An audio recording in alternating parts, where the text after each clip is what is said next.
The pressure to conform to conventional beauty standards affects people of all ages, including toddlers.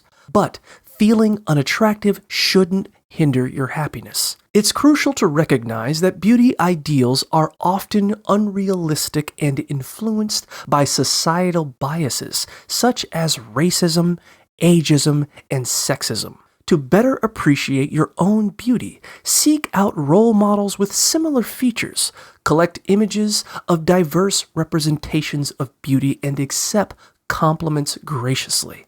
Acknowledge and name your negative feelings without letting them define you, and focus on loving yourself as you are. Surround yourself with supportive friends, dismiss negativity from others, and use positive language when describing yourself.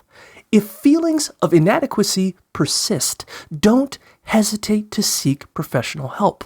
Ultimately, you deserve happiness and self-acceptance just as you are.